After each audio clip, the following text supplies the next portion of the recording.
Meron ng bako rito mga kaibigan. Isa gitna.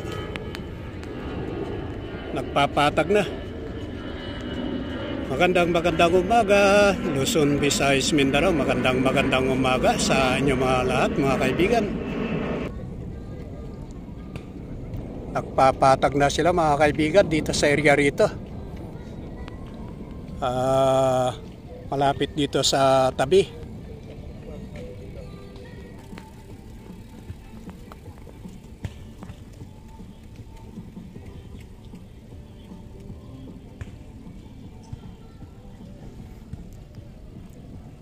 Ayan o, patag na mga kaibigan dito sa area rito.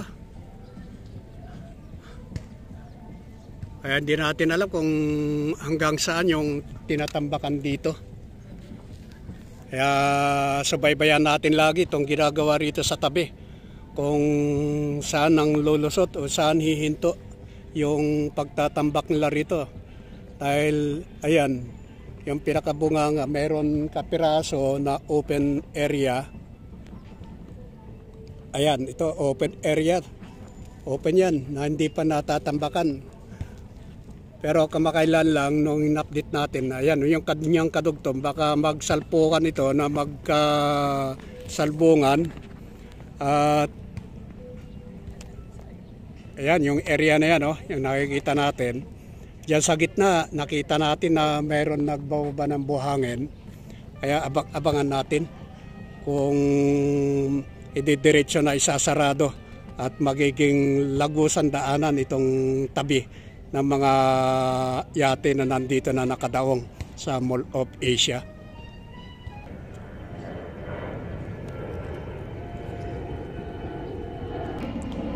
Yan yung area na yan sa gitna. Patag na, tapos na yung gitna mga kaibigan ng kanilang pagtatambak.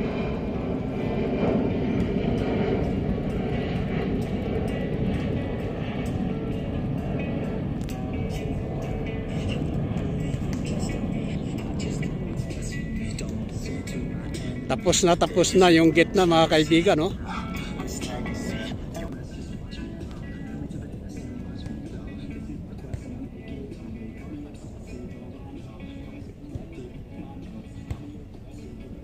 Napakalawak yung area na yan mga kaibigan sa gitna. Tapos ito tabi. Iwahiwalay na isla mga kaibigan yun nandito.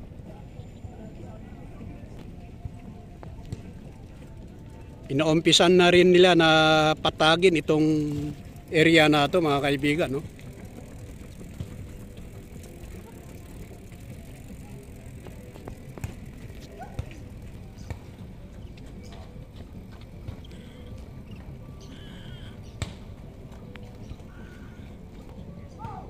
Ayan yung mga bako. Kamakailan di natin nakita na mayroon ng bako rito, pero kahapon lang sigurado na nandito itong mga bako na nagpapatag. Inumpisa nila na ayusin, ipatag, oh.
Yan, update lang tayo mga kaibigan dito sa reclamation sa Mall of Asia.